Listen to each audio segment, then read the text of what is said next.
வணக்கம். ஆரோக்கியமான வாழ்வு சேனல் மூலமாக உங்களை மீண்டும் சந்திப்பதில் மகிழ்ச்சி. இன்னைக்கு நம்ம ஈஸியான முறையில் அரிசி மாவில் கொழுக்கட்டை எப்படி செய்யணும்னு பார்க்க போகிறோம். அதுக்கு முன்னாடி நம்ம சேனலுக்கு சப்போர்ட் பண்ணுங்க. வாங்க எப்படி செய்யலாம் பார்க்கலாம். தேவையான பொருள்: 1 கப் வேர்க்கடலை, 1 கப் வெல்லம், ஒரு பெரிய கப் அரிசி மாவு. இப்போ ஸ்டவ் ஆன் பண்ணி ஒரு கடாய் வச்சுக்கோங்க. இந்த கடாய் இப்போ சூடாகட்டும். கடாய் சூடாயிடுச்சு. இப்போ நம்ம மாவு போட்டு வறுத்துக்கலாம். ஏன்னா அரிசி மாவு போட்டு வறுத்து தான் பண்ணணும், அதை அப்படியே பண்ணக்கூடாது. அதை நம்ம லோ ஃப்ளேமில் வச்சு நம்ம மாவை வறுத்துக்கலாம். மாவு லைட்டாக சூடான வரைக்கும் கூட போதும். நீங்கள் ரொம்ப போட்டு வறுக்கணும்னு அவசியம் இல்லை. அந்த மாவு பச்சை மாவு கொஞ்சம் சூடாகணும்.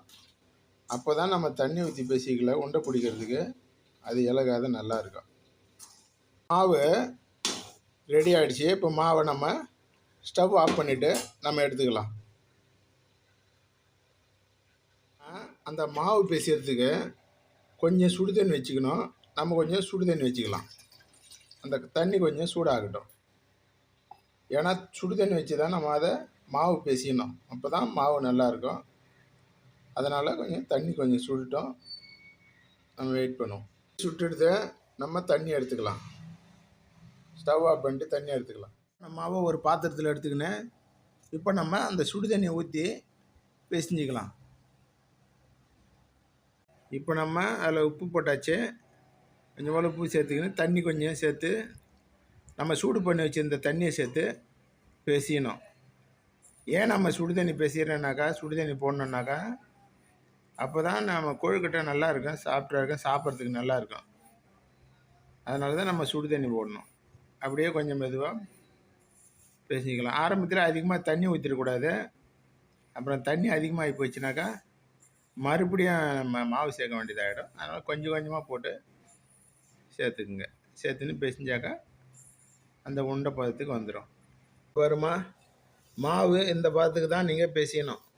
அப்போ தான் நீங்கள் கொழுக்கட்டை பிடிக்கும்போது கரெக்டாக வரும்.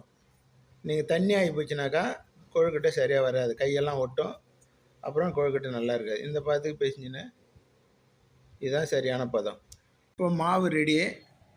இப்போ அதுக்குள்ளே இருக்கிற பூரணம் ரெடி பண்ணிக்கலாம். வாங்க எடுத்துங்க. அந்த மிக்சியில் வெல்லத்தை போட்டுங்க. வேர்க்கடலை போட்டுங்க. இப்போ மிக்சியில் போட்டு ஒரு 2 அடி அடிச்சிங்கன்னா சரியாக இருக்குது. ரொம்ப அரைக்க தேவையில்லை. ரெடி பண்ணியாச்சு. இந்த பதத்துக்கு நீங்கள் எடுத்துங்க, சரியாக இருக்கும். 2 சுற்று விட்டிங்கனாக்கா இந்த பதத்துக்கு உங்களுக்கு வந்துடும். வாங்க அது உள்ளே வச்சு எப்படி செய்யலான்னு பார்க்கலாம். வாங்க அது எப்படி உண்டை பிடிக்கிறதுன்னு பார்க்கலாம். இந்த மாதிரி எடுத்துக்கங்க. இந்த மாதிரி எடுத்து உருட்டிக்கிட்டு கையில் அப்படியே வச்சு ஷேப் பண்ணிங்க. அப்படியே சுற்றிக்குங்க. சுற்றினாக அழகாக வந்துடும், உங்களுக்கு பிரியாமல் அழகாக இருக்கும். இப்போ நம்ம அரைச்சி வச்சுருந்த பூரணத்தை உள்ளே வச்சு அப்படியே உங்களுக்கு தேவையான ஷேப்பில் நீங்கள் பண்ணிக்கலாம். அப்படியே பண்ணிங்கன்னா அழகாக வந்துடும், உடையாது. இது அப்படியே வச்சு நீங்கள் அவிக்கும்போது ஒன்று கூட உடையாது. பாருங்க, இதே மாதிரி மடிச்சிக்கங்க. எவ்வளோ அழகாக இருக்குது பார்த்தீங்களா? அச்சில் போட்ட மாதிரி இருக்கும், அழகாக இருக்கும். இந்த மாதிரி செஞ்சுக்கங்க. இங்கே பாருங்கம்மா, கொழுக்கட்டையெல்லாம் ரெடி பண்ணியாச்சு. உங்களுக்கு எந்த ஷேப் வேணுமோ அந்த ஷேப்பில் நீங்கள் ரெடி பண்ணிங்க, நல்லாயிருக்கும். நாங்கள் ஒரு 2 விதமான 3 விதமான ஷேப்பில் நாங்கள் ரெடி பண்ணி வச்சுருக்குறோம். நீங்கள் அதேமாதிரி எந்த ஷேப்பில் வேணுமோ ரெடி பண்ணிங்க. வாங்க ஒரு இட்லி ஒன்றா வச்சு வச்சுக்கலாம். ஆன் பண்ணிக்கின்னு ஒரு இட்லி பாத்திரத்தை வச்சுக்கோங்க. அதுக்கு தேவையான தண்ணி ஊற்றிக்கங்க.